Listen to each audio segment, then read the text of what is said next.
꾼의 시선으로 경제를 보는 프리미엄 경제 토크쇼 경제전쟁 꾼의 박수정입니다. 인류가 암을 정복하는 그날이 정말로 찾아올까요?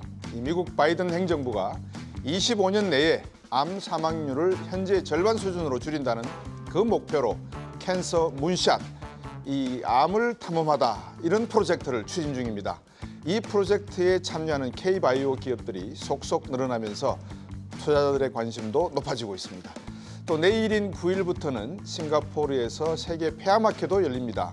유한양행, 한미약품, 보로노이, 루닛 등 이 K제약 바이오 기업들이 그동안의 연구 성과를 발표할 예정입니다. 이 최근 비만 치료제 이슈도 있죠. 투자자들의 관심이 다시금 또 불이 붙은 제약 바이오 섹터. 하반기에는 신약 개발을 이슈로 더 탄력을 받을 수 있을지요. 이 두 분의 제약 바이오 전문 꾼과 함께 전망해 보겠습니다. 오늘도 힘차게 외치고 출발해 보겠습니다. 프리미엄 경제 토크쇼 경제전쟁 꾼!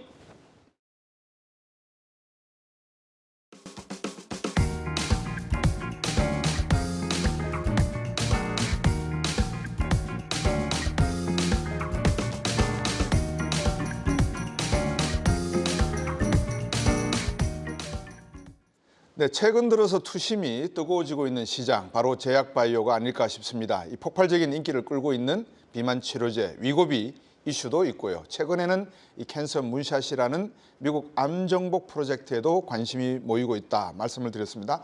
이 내일부터 열리는 세계 폐암학회, 그리고 10월, 11월, 12월에도 글로벌 학회가 이어질 예정입니다. 이러한 이슈들이 K제약 바이오 산업과 증시에 미칠 영향, 지금부터 하나하나씩 짚어보도록 하겠습니다. 먼저 전윤택 원장님, 방금 제가 이 소개 화면에서 말씀을 드렸는데 캔서 문샷, 네. 여기 프로젝트가 암을 탐험하다. 네, 그렇습니다. 암을 어떻게 탐험하는 겁니까?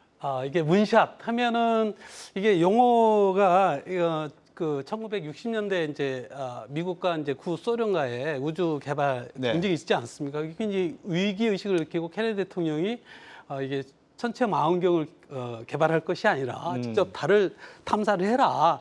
즉 그 사고의 발상 뭐 이런 거를 하자는 혁신을 하자는 거거든요. 네. 그래서 지금까지 뭐 다양한 질병도 있지만 특히 암 같은 경우에는 그 인류에 있어서는 가장 부담 가는 그런 질병이고요. 아무리 그 다양한 그 치료제라든가 방법들을 제공하더라도 한계점은 분명히 있었고 그간의 방법 가지고는 안 되겠다. 그래서 이제 특단의 조치를 취한 것 같습니다. 그래서 한 60여 개 민간 합동으로요. 그 같이 참여하고 말씀처럼 앞으로 이제 25년간 이제 암 사망률을 갖다가 반으로 줄이자 이런 프로젝트입니다. 그래서 그 내용들은 뭐 세부적으로도 뭐 다양한 내용들을 담고 있는데요. 주로 이제 암 진단이라든가 그다음에 암 발생 원인 그리고 또 예방 그다음에 정보 제공 인프라 이렇게 5개 분야에 30개가 넘는 프로젝트와 정책들을 지원한다라고 합니다. 그래서 국내에서도 이게 또 캔서 문샷에 또 참여를 하고 있더라고요. 루닛 이 처음에 이제 그 캔서 X라는 창립 멤버로서 참여를 했고요. 그게 그 이외에도 뭐 HLB 파나질이라든가 사이토젠 등 한 7개 기업이 또 역량 있는 기업들이 참여를 하고 있습니다. 네.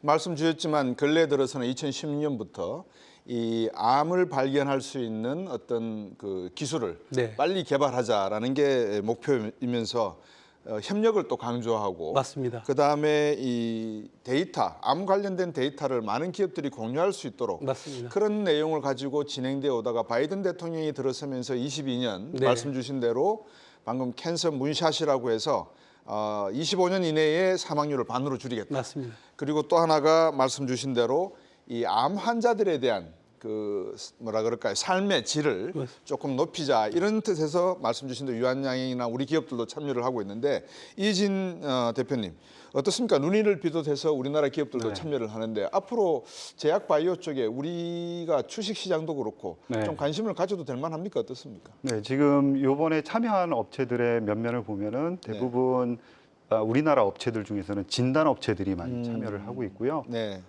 단기적으로 보기보다는 오히려 이제 장기적인 그리고 어떤 수량적인 것보다는 질적인 측면을 잘 봐야 된다 이런 측면을 강조하고 싶고요. 작은 업체들 즉 바이오텍이라든가 이런 업체들이 자기 이름을 알리기 위해서는 연구 결과를 또 해외 학회라든가 아니면은 임상 연구 결과를 논문으로 발표하든가 이렇게 이제 그런 과정을 통해서 자기 이름을 알리는데 이렇게 이런 큰 프로젝트에 참여함으로써 자연스럽게 또 빅파마하고 이제 협업할 수 있는 기회를 또 얻을 수 있는 거죠. 그래서 해외 쪽으로 진출을 해야 되는 그 절체절명의 우리나라 업체들의 네.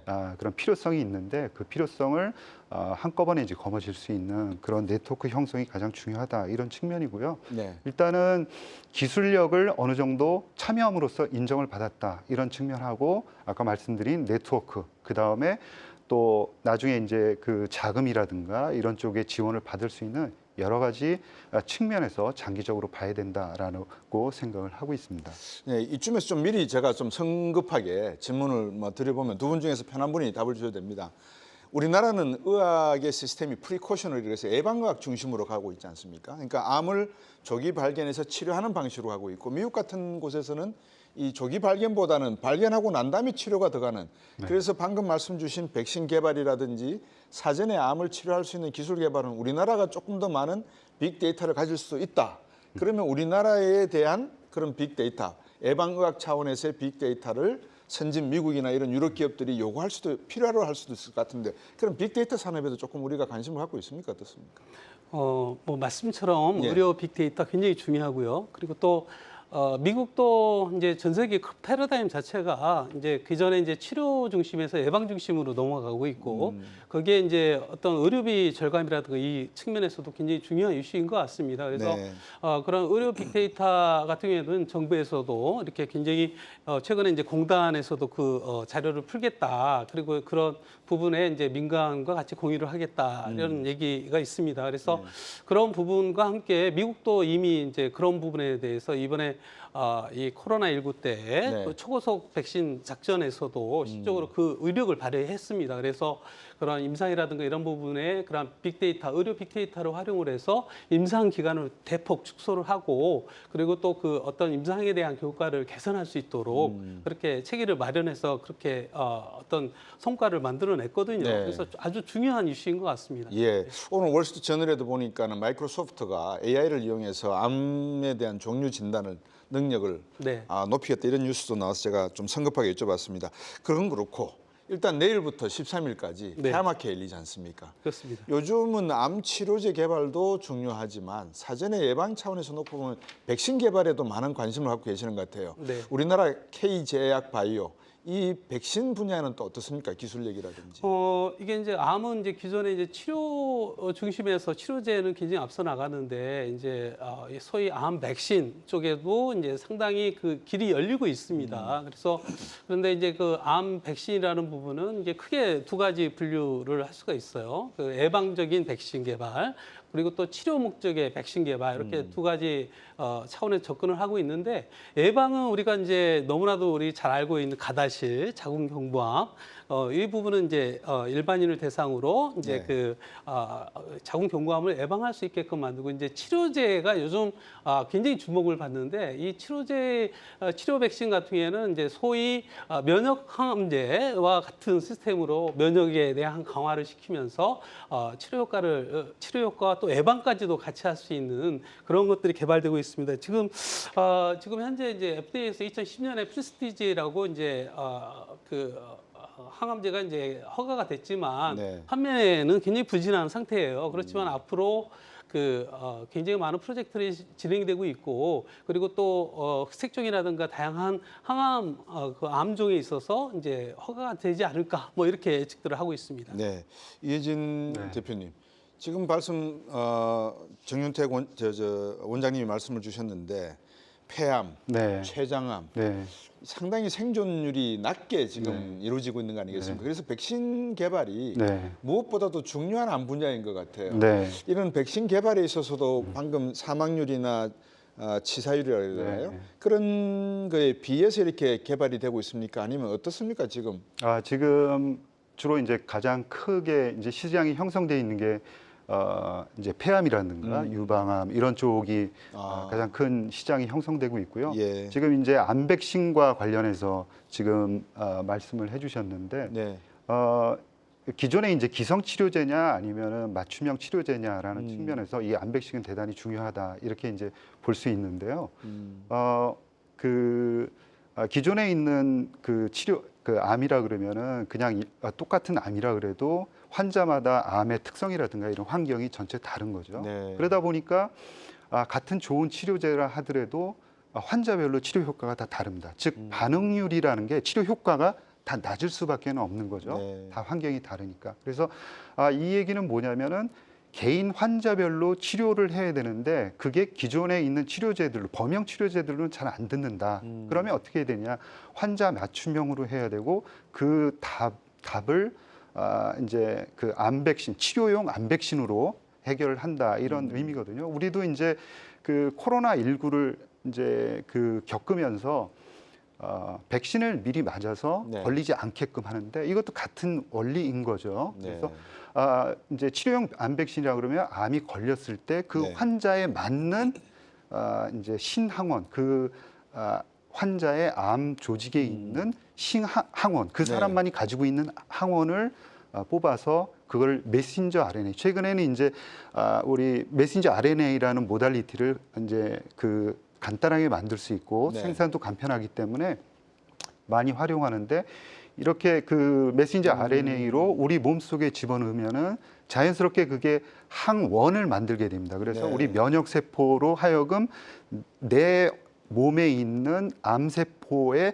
딱 맞는 그런 공격을 하도록 네. 이렇게 하는 거죠. 그래서 어떻게 보면 기존에 있는 치료제들이 기성 치료제다 이렇게 이제 말씀드릴 수 있다 그러면은 이제 암 백신 치료용 암 백신은 그야말로 맞춤형 치료제다. 그래서 어떻게 보면은 향후 나갈 방향에 을 제시하고 있다. 이런 측면에서 관심들이 굉장히 많고요. 우리나라 같은 경우에도 한미약품 같은 데서 네.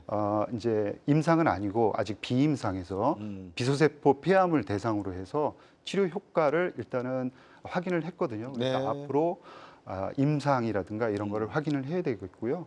최근에 보면은 모더나하고 키트루다가 벌써 이제 임상 3상에 진입하고 있습니다. 네. 그래서 이제 현실화되는 게 그렇게 멀진 않았다 이렇게 보고 있습니다. 저희들이 어릴 때만 해도 이 암이라 그러면 거의 다 뭐 사망을 할 수밖에 없는 그런 질병으로 생각을 했는데 기술의 발전과 함께 조금씩 희망의 내용을 가진 것들이 많이 나타나서 반가운 소식이기도 합니다만 우리나라 기업들 중에서 앞에서 제가 오프닝 때 네. 유한양이라든지 보로노이라든지 루닛 이런 소개를 해드렸습니다. 한미약품 방금 말씀 주셨지만 우리나라 기업들 중에서 이런 항암제라든지 백신 개발에 뛰어들고 있는 회사들이 좀 있을까요? 파이프라인을 보게 되면 우리나라에서도 이제 글로벌 R&D 동향과 동일하게 가장 많이 그 프로젝트를 수행을 하고 있습니다. 그래서 지금 뭐 HLB라든가 아니면은 그 유한양행 뭐 네. 이런 부분들은 이미 이제 FDA 이제 허가 직전에 가 있는 상태고 그런 그 역량들이 이제 향후에 이제 블랙버스터로 또 가능성이 있는 그런 측면들이 있는 것 같습니다. 그래서 뭐 가장 시장도 크고 또 라이센스 할 때도 가장 주목을 받고 그 R&D 투자도 제일 많이 하고 있는 이제 암종이잖아요. 네. 그래서 그런 부분에 있어서 우리 기업들도 상당히 많은 그러한 기술력을 축적을 해 왔다 이렇게 말씀드릴 수 있을 것 같습니다. 자, 이혜진 대표님 네. 그러면 이런 우리 기업들 중에서 네. 좀 우리가 관심을 가지고 특히 좀 주목해 봐야 될 기업들이 있다 그러면 좀 지적해 주시겠습니까? 이번에 이제 세계 폐암 학회에서 발표하는 유한양행 즉 얀센하고 같이 이제 협업을 해서 예. 임상을 발표하게 되는데요. 이게 이제 단독이 아니고 아미반타맙이라는 이제 병용으로 하고 있습니다. 네. 이번에 이제 발표하는 거는 이 발표를 하진 않지만 그 경쟁 상대인 지금 타그리소라는 이제 그 약을 네. 아스트라제네카가 만들어서 비소세포 폐암의 거의 이제 반 이상을 14조 원 되는 시장에 거의 반을 차지하고 있는 그런 네. 상황인데요. 이 약품 그러니까 EGFR이라는 이제 암 세포의 성장과 관련된 그 이제 암 세포의 표면에 붙어 있는 그런 단백질인데 이 단백질이 계속 이제 유전자 변이를 하면서 속을 썩이는 거죠. 네. 그래서 이게 이제 3차까지 와 있습니다. 그래서 3차 치료제로 타그리소가 세계 시장을 장악하고 있는데 이번에 이제 얀센 이제 한미약품의 얀센하고 이제 그 같이 이제 경쟁을 하는 그런 상황인 거죠. 네. 그래서 이제 이번 9월에 이제 열리는 세계 폐암 학회에서는 타그리소하고 그다음에 화학 항암제 이 같이 병용한 임상 결과가 나오고요. 네. 그다음에 이제 10월에 발표되는 에스모에서는 이 얀센에서 발표하는 렉나자하고 아미반타마 이 두 개를 같이 이제 병용한 치료 효과를 발표를 합니다. 네. 그래서 결론은 누가 이제 치료 효과가 좋으냐에 따라서 더 이 큰 시장을 장악해 가느냐 하는 문제가 달려 있고요. 네. 조금 전에 말씀드린 대로 이 EGFR 그 TKI라는 이 치료제가 나와 있는 게 지금 타그리소가 거의 시장을 장악하고 있기 때문에 네. 이 3차 치료제로서 또 다른 이제 옵션으로 충분히 유한양행의 렉나자가 참여할 수 있다라는 네. 점을 말씀을 드리고 싶습니다. 이렇게 이제 막 제약 이름을 말씀해 주시고 하면 렉나자 막 이렇게 말씀하시면 이게 어디서 유래가 된 건지를 좀 알면은 저희들이 이야기 쉬울 건데 시청자 여러분도 그렇고 저도 그렇고 생소한 분야고 이래서 조금 여쭤봐야 될 것 같아요. 자세하게. 요즘 그 삼진제약이나 에피바이오텍이라 그럴까요? ADC, 엔티바디 드러그 컨주게이션이라고 한 약자죠. 네, 맞습니다. 요 기술로 많이 지금 제약이 이루어지고 있다라고 제가 듣고 있는데 이 네. 어떤 내용들입니까? ADC라고 하는 게.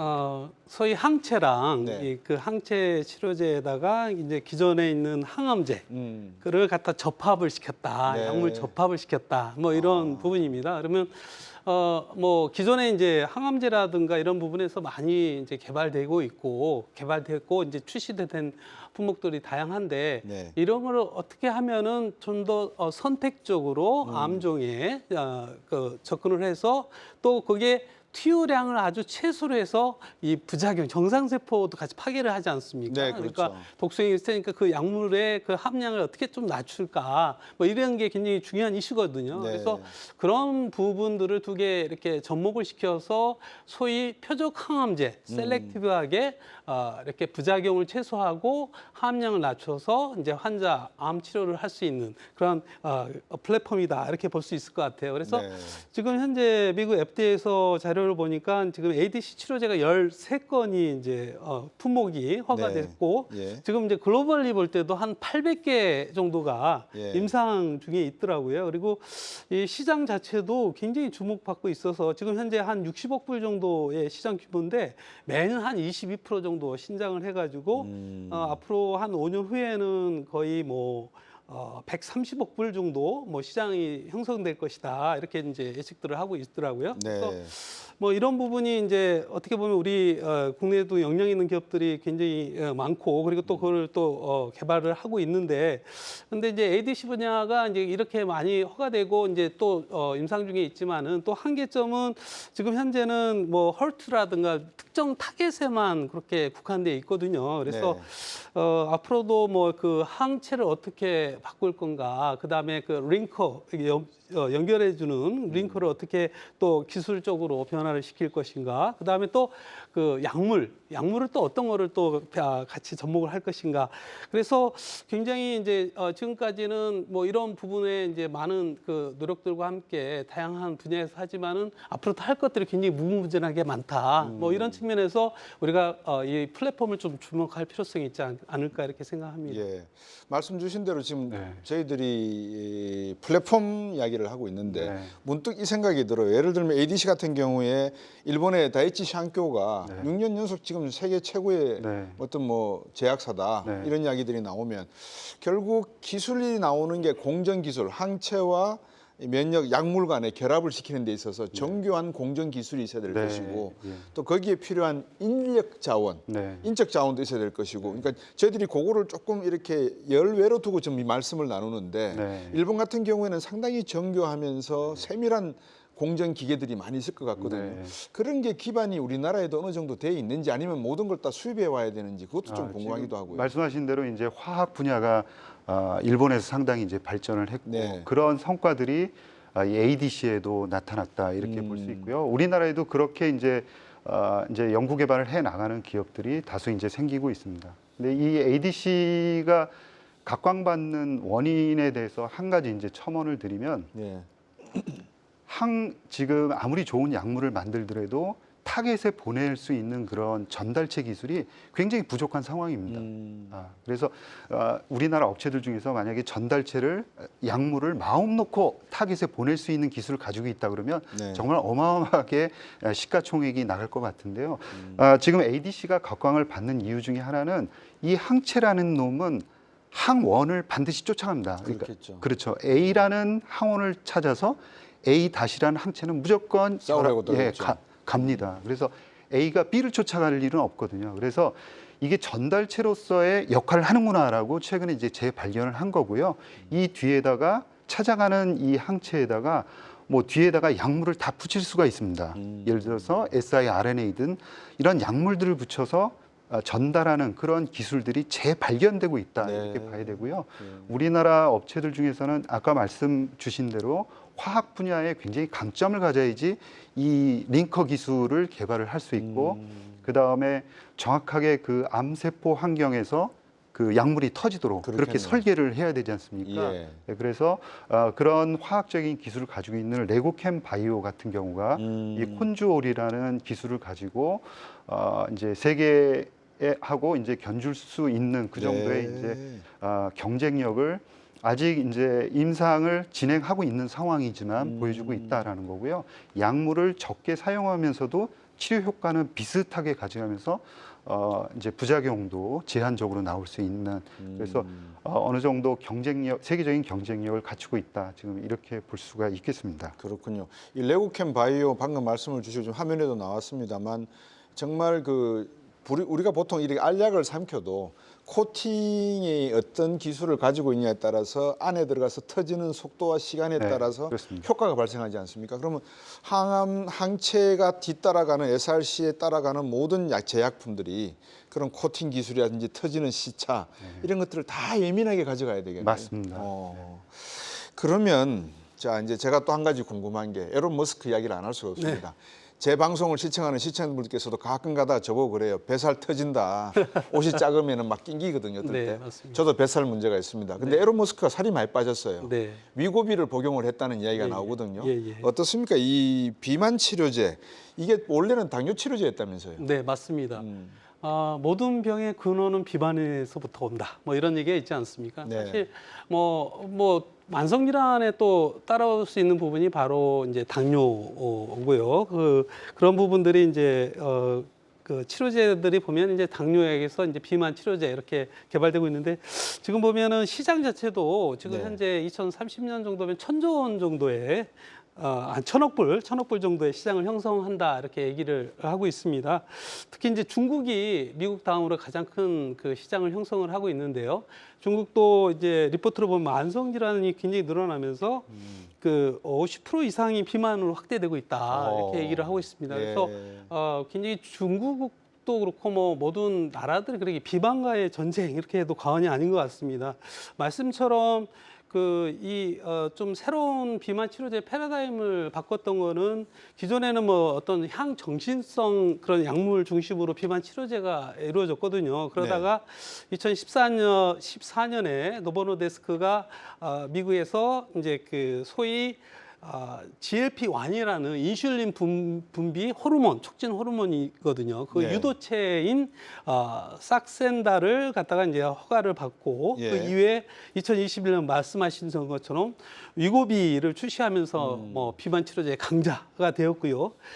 그리고 이제 지금도 다른 쪽에 계속 진화를 하고 있는데 그 노보노데스크가 또 이게 주사제인데 굉장히 어떤 투여 방법이 굉장히 환자 입장에서는 굉장히 불편하지 않습니까? 이거를 또 경구제로 이제 임상 중에 있고요.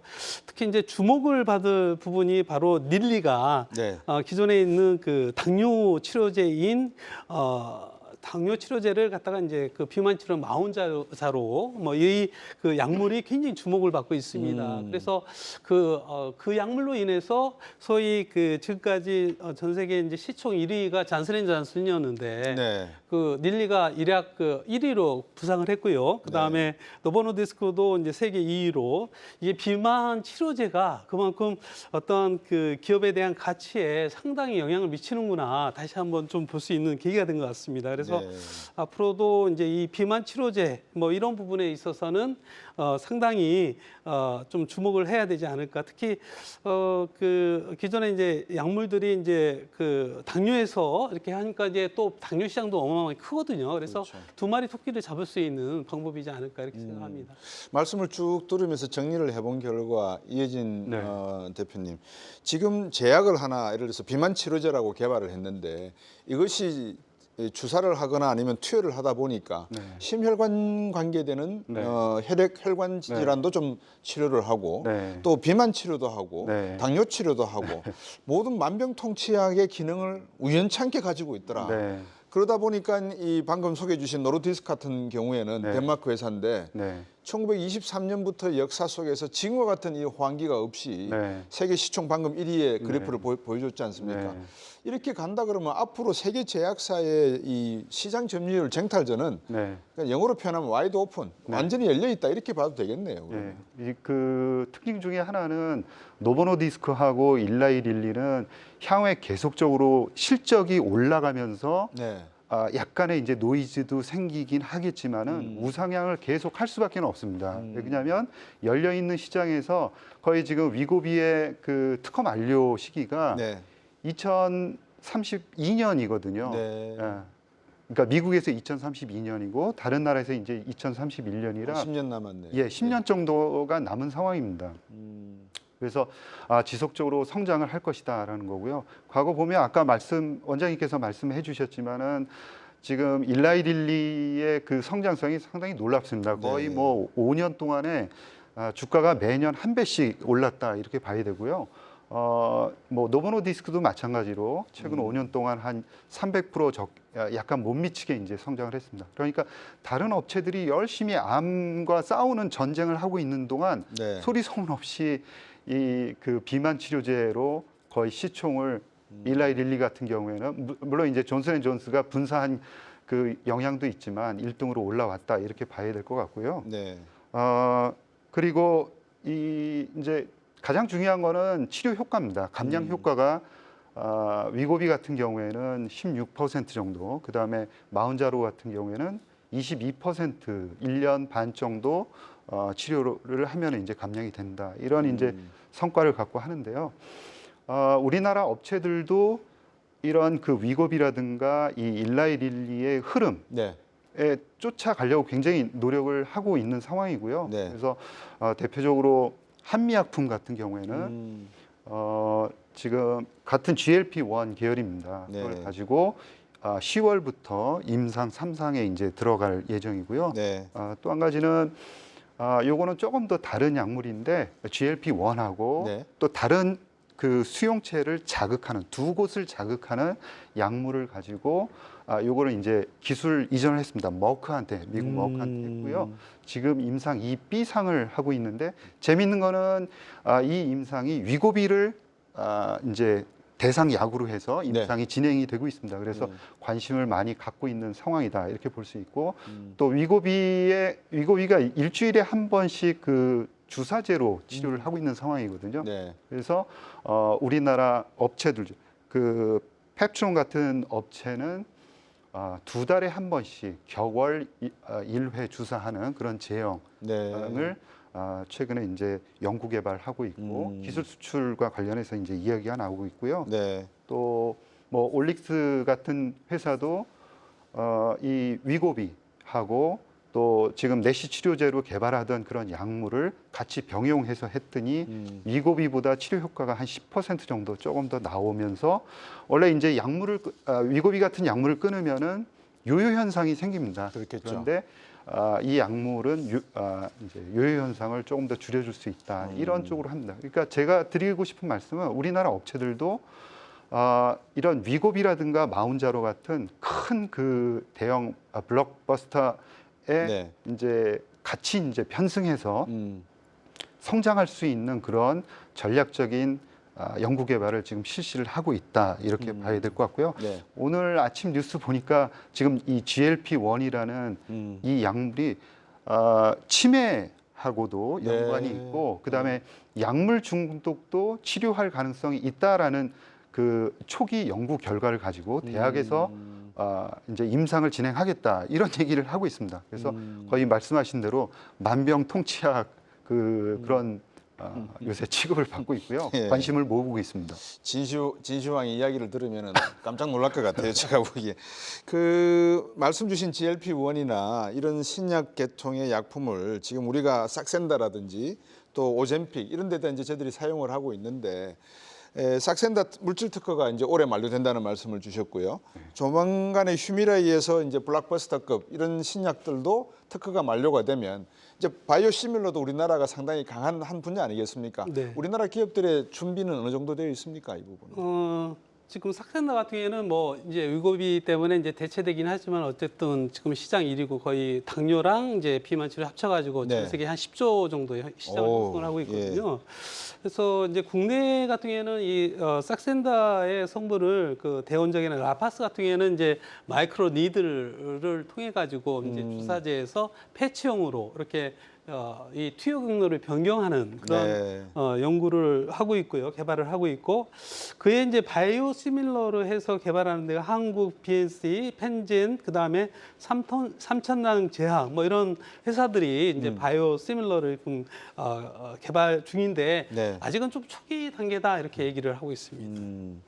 그 저희들이 이제 지금 신약 이야기를 쭉 하는 가운데 조금 전에 우리 이혜진 대표께서 치매 말씀을 주셨었어요. 다른 뭐 당뇨 치료제라든지 비만 치료제가 치매까지도 효과가 있는 걸로 나온더라. 네. 근데 지금 미국에서 제일 관심 있는 게 암도 암이지만 알츠하이머거든요. 네. 알츠하이머 이 제약업계에서도 화두인데 이 시장 규모가 2030년까지 한 130억 달러 네. 정도 된다고 합니다. 그럼 네. 130억 달러면 2천조 가량 되는 거 아니겠습니까? 네, 그렇죠. 그렇습니다. 예, 그 정도 되는 게 지금 약제로 나온 게 레켐비라고 하는 겁니까? 네. 좀 설명을 해주시죠. 이 알츠하이머 치료제와 관련해 가지고 기술 개발이라든지 신약 개발이 어느 정도까지 지금 진행이 되고 있는지 한번. 이게 소위 말하면 치매 아니겠습니까? 알츠하이머라는 게. 치매 알츠하이머의 원인에 대해서는 아직까지 명확하게 안 나와 있죠. 밝혀지지 예. 않은 거죠. 그래서 그 소위 뇌에 있는 단백질 찌꺼기들이 네. 서로 뭉쳐 있는 것을 어떻게 제거하느냐, 그 이제 기전으로 지금 치료제들을 개발을 하고 있는 거고요. 네. 문제는 기존에 치료제가 하나 나왔었는데 치료 효과보다도 지금 부작용 이런 문제 그리고 이 두 가지 문제로 거의 이제 실용화 단계에는 이르지 못했고 이번에 이제 그 나온 그 치료제 이 치료제가 이제 그 알츠하이머의 그런 진행 속도를 늦춘다. 이제 연도로 보면은 먹었을 때 한 3년 정도 알츠하이머 속도를 늦춘다라는 거고요. 네. 그래서 다양한 기전으로 이제 연구 개발들이 현재도 이제 되고 있는 상황이고 네. 우리나라 같은 경우에는 아리바이오라는 회사가 경구용 치료제로 개발을 하고 있는 상황입니다. 이 치료제는 이제 다중기전이라고 볼 수가 있고요. 네. 한 세 가지 이제 기전으로 알츠하이머를 치료를 목표를 하고 이제 임상 3상에 돌입하고 있는 그런 상황입니다. 예, 저는 자세히는 모릅니다만 지금 주시는 말씀에 펩트론 또 레고캠 제가 이제 처음 들어보는 제약 바이오 회사들이 계속 이렇게 나오고 있거든요. 신체 여러분들께서도 아마 좀 생소한 게 많으실 거예요. 한미약품, 유한양행은 많이 들어보셨지만 방금 말씀드린 펩트론이나 레고캠 바이오 처음 들어보신 분들도 많이 계신단 말이에요. 그만큼 우리나라에 숨은 이 바이오 강한 기업들이 많이 있다면 앞에서도 제가 여쭤봤습니다만 우리 정윤택 원장님 이 AI라고 하는 것이 상당히 많은 빅데이터를 요구하는 거 아니겠습니까? 네, 맞습니다. 치매, 알츠하이머 이 부분도 결국은 AI를 이용해서 코로나19도 AI로 분석을 하더라고요 보니까. 네, 맞습니다. 그러면 알츠하이머나 치매 치료에서도 AI를 활용하려면 우리나라의 AI 기술도 상당히 좀 발전을 해야 될 것 같아요. 어떻습니까?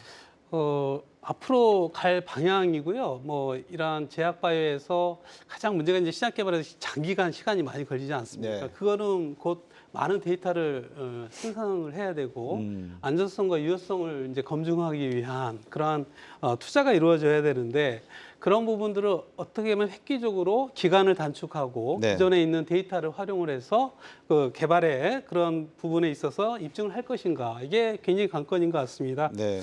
그래서 이제 뭐 이런 AI로 활용한 신약 개발이나 이렇게 조금 약간 그 분위기가 이렇게 굉장히 관심을 갖게 된 계기가 네.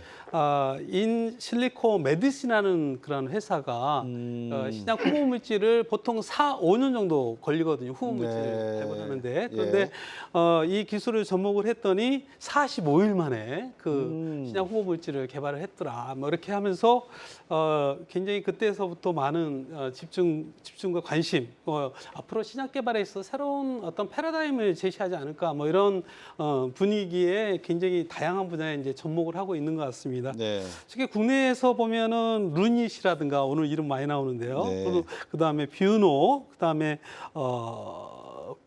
코라이소프트라는 회사들은 이미 이제 병원과 공급 계약을 체결하면서 시적으로 그 매출과 또 연동을 하면서 이제 어떠한 실현 가능성 이런 부분들이 굉장히 좀 뭐랄까 앞으로의 이제 예전에 막연하게 미래에 대한 가치에서 좀 현실화되고 있는 그런 추세가 있는 것 같습니다. 네.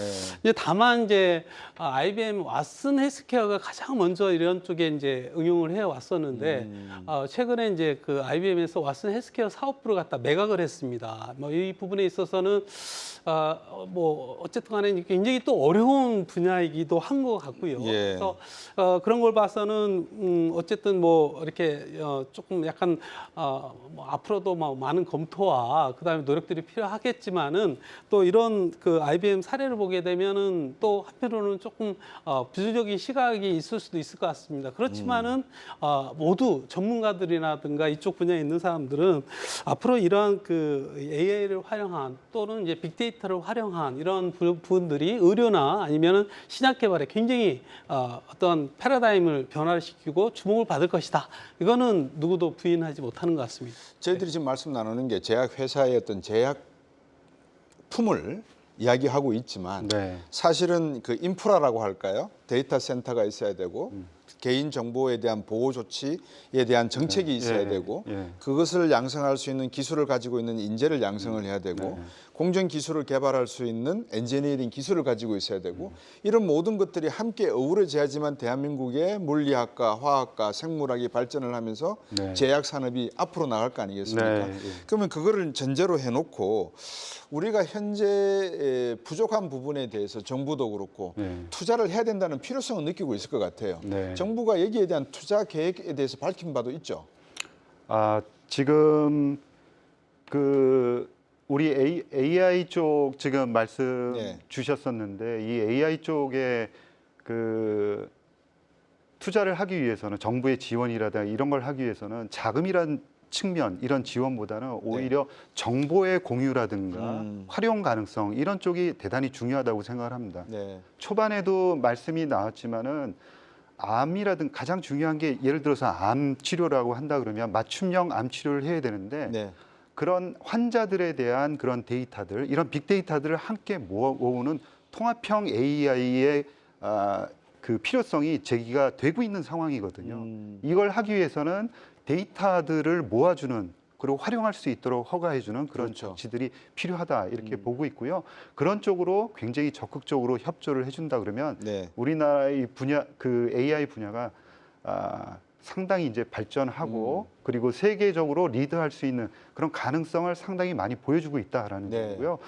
전통적인 신약 개발에서는 어찌됐건 그들이 장악하고 있는 그런 노하우라든가 경험이 있기 때문에 뒤처질 수밖에 없습니다. 그러나 AI를 활용한 그런 예를 들어서 이제 그 단백질의 구조를 분석한다든가 아니면은 아까 말씀드린 통합적인 그런 시스템을 의료 시스템을 가지고 정확하게 임상의 치료 효과가 있을 만한 환자들을 골라낼 수 있도록 그런 데이터를 다 가지고 있다 그러면 상당히 이 분야에서 권력을 장악할 수 있다라는 점이고요. 그런 측면에서 정부의 지원이 요구된다 이렇게 말씀드릴 수 있겠습니다. 그래서 제가 이제 좀 더 시청자분들이 자꾸 이렇게 빙빙 돌리지 말고 그냥 바로 그냥 한번 여쭤봤으면 좋겠다라고 하는 게 대형주 말고 중소형주 중에서 지금 이렇게 밑에서 저희들이 레고캠 이미 이야기도 말씀드렸고 루닛 이야기도 했고 했지만 중소형주에서 좀 강세를 보이거나 앞으로 우리가 좀 눈여겨봐야 될 기업들이 있다면 좀 짚어주실 수 있겠습니까?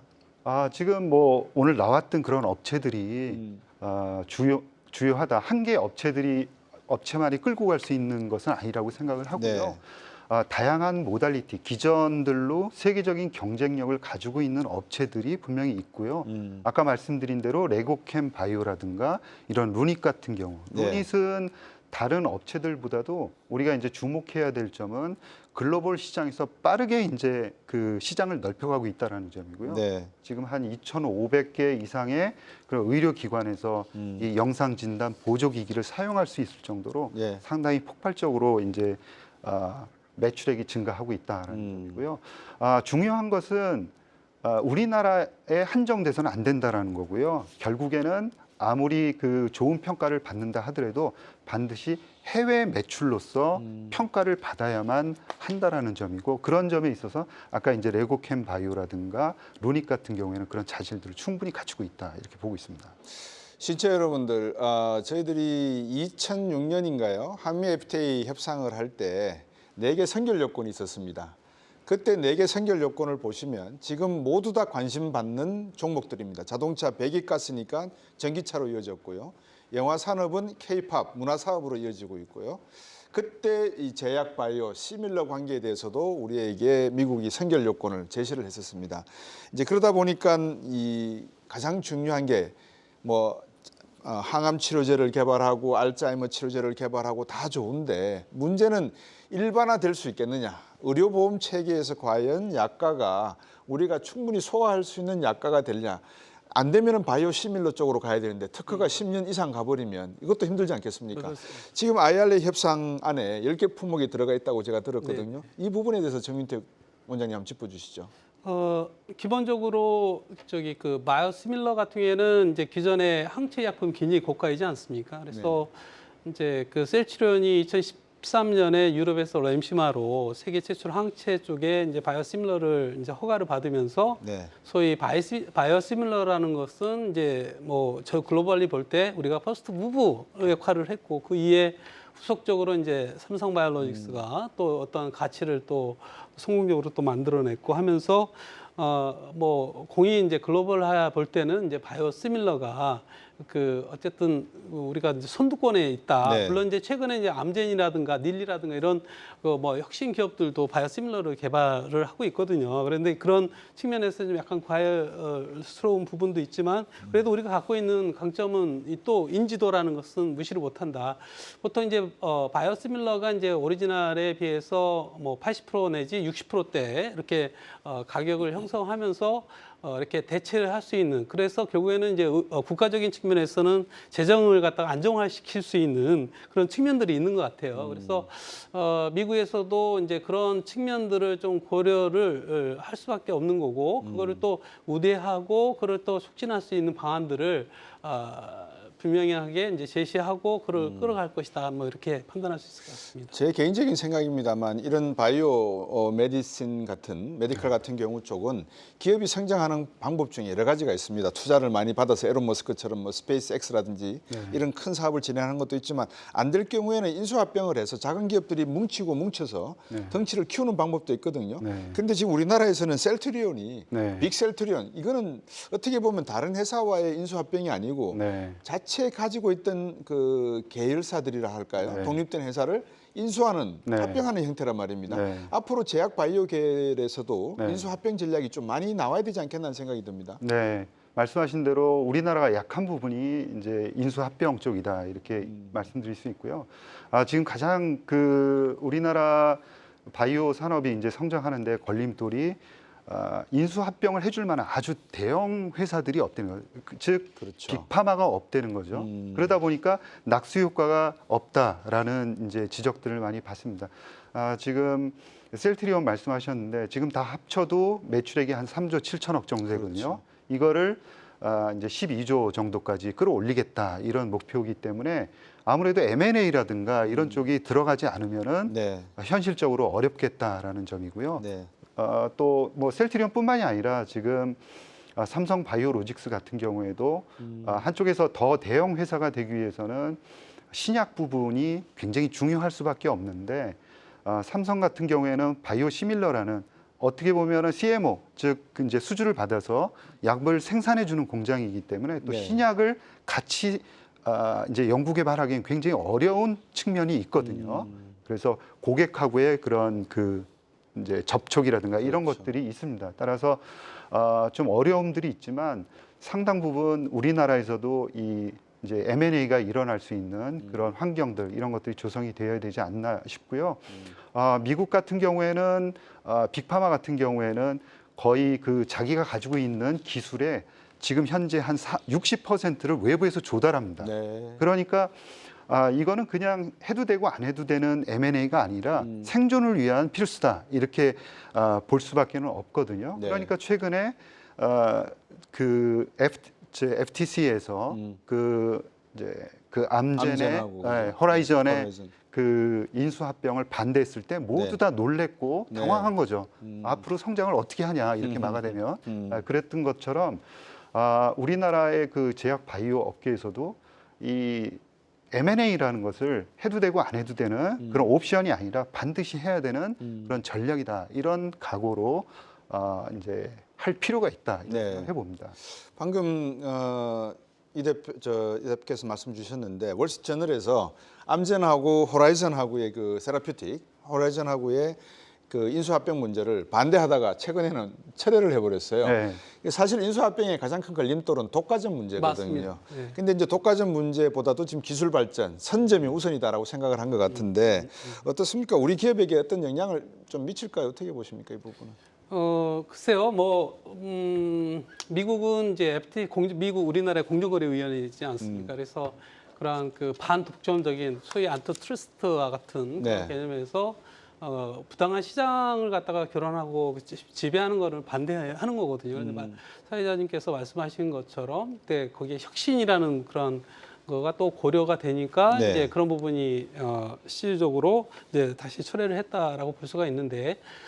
글쎄요, 제가 볼 때는 지금까지 우리나라의 그런 키워드 중에 하나가 이제 강한 오너십 바이오 쪽에. 그래서 내가 처음에 창업서부터 성장하고 그다음에 이제 IPO도 하고 나는 끝까지 가겠다. 이런 생각들이 이제 지배적이고 네. 그런 부분이 이제 M&A 하는데 굉장히 좀 장애 요인으로 작용한다. 이렇게 물론 이제 최근에는 이제 분위기가 많이 바뀌었습니다만 어쨌든 지금까지는 이제 아까 이렇게 우리 그 대표님께서도 말씀하셨듯이 어떤 빅파마라는 역할도 있지만은 또 차별화되지 않은 M&A라는 거는 결국은 시너지가 나야 되거든요. 네. A 플러스 B는 새로운 게 나와야 되는데 지금까지는 전통적으로 보면 굉장히 중복성이 많은 특히 이제 복제약 중심으로 하다 보면 제네릭 중심으로 하다 보니까 근데 조금은 이제 많이 변화가 된 것 같습니다. 이제 신약도 다양한 어떤 그러니까 이질적인 경쟁, 그러니까 신약 개발들이 이제 다르게 되기 때문에 분명히 이제 시너지가 날 수 있는 부분이 되는 거고요.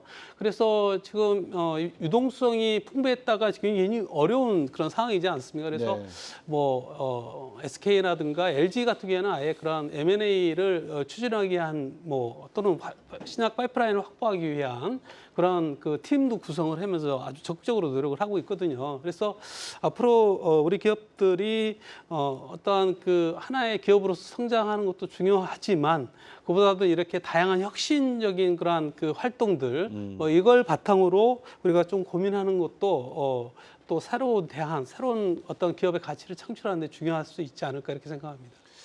이 소위 우리가 이제 바이오 산업에 대해 중요성을 충분히 다 인지를 하고 있고 이게 미래 4차 산업의 또 다른 하나의 분야다라는 까지 인정을 하고 있는 것 같습니다. 네. 그런데 정부나 기업이 반도체 산업에 투자하는 내용을 보면 60조, 70조는 아예 그냥 작은 숫자고 네. 몇백조를 투자한다는 발표들을 하거든요. 네. 근데 바이오 쪽으로는 2조 5천억 달러, 그것도 그냥 바이오 쪽만이 아니고 네. 바이오 우주 항공에 2조 네. 5천억 달러를 투자하겠다라고 네. 발표를 하세요. 네. 이런 상황에서 우리나라의 정말 제약 바이오 산업이 미래 암 정복이라든지 글로벌 빅파마들하고 경쟁할 수 있는 그런 생태계를 만들어 줄 수 있는가? 이 부분에 대해서 마지막 정리 겸 두 네. 분께 정부에 바라는 우리의 하여튼 기대감, 네. 정책 그리고 우리 기업들에게 바라는 말씀 한번 정리해 주시죠. 네. 말씀하신 대로 한계라든가 우리나라 업체들이 이제 그 뒤늦게 이제 쫓아가는 입장이다 보니까 어려움도 많이 있고 그다음에 정부에서 받을 수 있는 그런 그 지원 이런 것들도 한정돼 있습니다. 그런데 최근에 이제 정부에서도 그 정책적으로 약간씩 변화된 모습들을 보이고 있고요. 특히나 이제 가장 중요한 컨트롤 타워를 만들려고 하는 그 자체가 대단히 이제 중요하다라는 거고요. 그게 만들어져야지 일괄적으로 어떤 정책들을 힘있게 한 방향으로 좀 몰아줄 수 있다라는 생각을 해봅니다. 그래서 이제 앞으로 그 고금리에 의해서 굉장히 어려움을 많이 겪으면서도 연구개발을 해왔던 그 우리나라 기업들의 그런 성과들 이런 것들이 향후에는 이제 금리가 조금씩 낮아지면서 그런 성과들이 드러날 것이다 이렇게 생각을 하고요. 네. 특히나 글로벌 경쟁력을 가지고 있는 그런 국내 업체 그리고 또 더 나아가서는 이제 글로벌 업체들까지도 관심을 가져야 된다 이렇게 생각을 합니다. 네. 정윤택 원장님. 지금 최근에 뭐 잘 알겠지만 이제 정부에서 국가 R&D를 대폭적으로 삭감을 했습니다. 바이오도 뭐 이렇게 이쪽 분야에 있는 그 정부 관계자 얘기를 들어보니까 굉장히 어려움이 많다, 많이 삭감됐다 이런 얘기입니다. 사실 뭐 이런 쪽에 뭐 그냥 미래에 대한 위험을 국가에서 이제 부담을 통해서 혁신을 이루는 것은 어떻게 보면 국가의 큰 역할인 것 같아요. 그래서 그걸 기반으로 어떤 기술의 패권이라든가 이렇게 확대될 수 있는 그런 동기가 될 수 있다라고 생각하는데. 말씀처럼 바이오 쪽에 연간 한 2조 5천억 정도 이렇게 지원을 한다라고 하는데 실적으로 제약 쪽만 이렇게 보게 되면 한 4천억 그 중에서도 4천억 정도가 이제 정부에서 투자가 되고 있습니다. 그래서 정부에서 이제 굉장히 국정과제로 굉장히 야심차게 그리고 또 지속적으로 발표를 합니다.